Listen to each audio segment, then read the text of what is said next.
guys. We're Mount Torbreck bound for this trip. Now, you would have seen on our social pages us mentioning Mount Torbreck a number of times. Now, for that reason, there is a memorial up there dedicated to 4 young RAF guys who were tragically killed in 1940 when their aircraft that they were in struck the mountain. Now, the reason we do go up there quite a fair bit is the volunteer team that's been restoring the access up there over the number of years. I am actually a part of that team, and I was actually with the group that initially found it back in the 4-wheel drive action forum days when it was back in full swing. A group of us got together and organised a trip in the area, and we'd heard about this plane crash site, and but no one knew exactly where it was. So we headed up there with that in mind, and it was a shocking day up there. It was freezing cold and raining and in cloud, but look, we came across it and we're just absolutely blown away by this, beautiful memorial dedicated to 4 guys, and just completely surrounded by scrub and trees, and looked like nobody had been up there for years, so decades even. So as we were walking out, we're just having a chat, and we're like, geez, something should be done. Something should be done to restore this area so people can go up there and pay their respects to 4 young Australians who were, they enlisted in the Air Force to defend our freedom. Now, these guys didn't even get a chance to actually go overseas and fight in the war. These guys died on home soil, which is just an absolute tragedy. But we did a video on this last year, and it goes into the history of the incident, like why the memorial was built, how these guys died. It's actually just plain overlay here in the corner a little bit. And so we're following up now on that video as far as our involvement, or my involvement rather. Now, long before HiCat was even an idea, this is what we did, and this is where Paul, Andy, Shane, Brenton, this is where all us guys first met and got together. And after a number of these trips and private trips of our own, that's when HiCat was born. But look, we'll take you up there and really show you how much it means to us, and that this area is accessible to everybody. Because people often ask me what's so important to that memorial to you. Now, aside from my passion of the bush, my other passion is war history, particularly World War II, and I have the utmost respect for all servicemen who sign up and defend our country. And to die doing that, it's such a selfless act.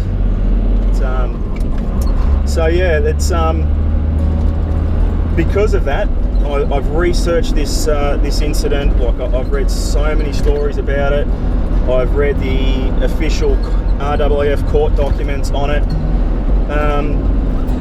But most importantly, I've met most of the family members, relatives, like daughter of Francis Highland, the niece of Tony Daniel, also relatives of Freddie Sass. Unfortunately, haven't been able to make contact with the Stodor family. It seems that the family line has stopped somewhere along the lines, but we're still in search, and hopefully we'll come across them one day. So yeah, guys, keep watching, and we'll show you what we actually do up there. We'll go into a little bit about the engine relocation project that we did, getting that radial engine from the crash up to the memorial as a secondary memorial to the guys. So yeah, guys, stick with us.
Big landing struts, heaps of like frame. We came up with a metal detector. We were pulling out like little badges. A couple of guys before us like found tunic buttons, like RAF tunic buttons.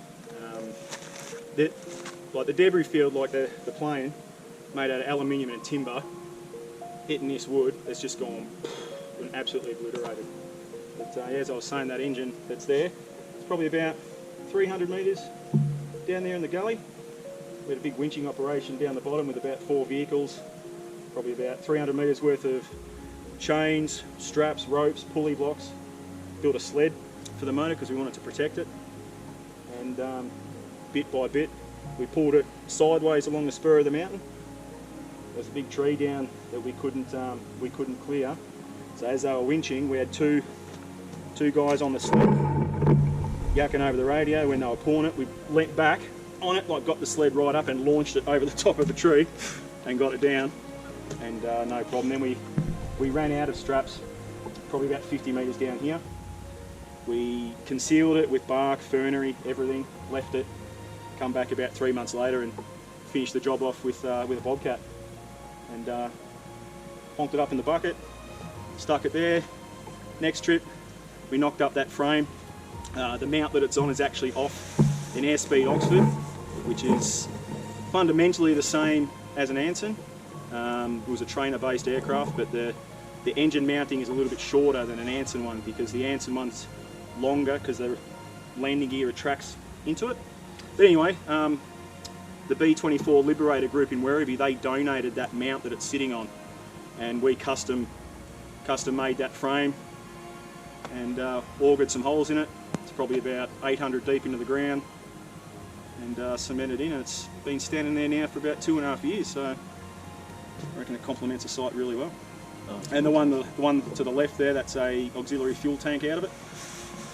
That's a bit of wreckage from the site, but we did talk about opening up the area, you know, like maybe putting in a little track up to the crash site, but you know, it's a very sensitive area. Like, you know, 4 people died up here. Something's the best way. Absolutely. So, it's a real special place.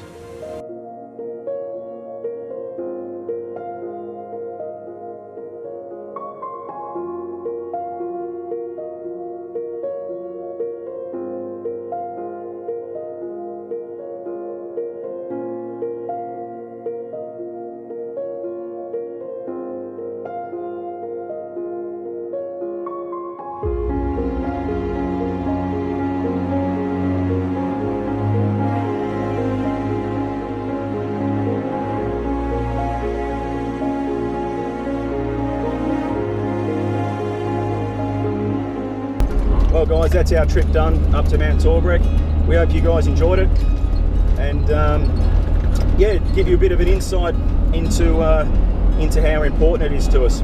But seriously guys, do yourselves a favour, get up there, see it for yourselves. It's a short drive from Eildon, up the Eildon-Jamison Road and onto Barnwell Plains Road, which you'll get up there in a two-wheel drive vehicle, no problem.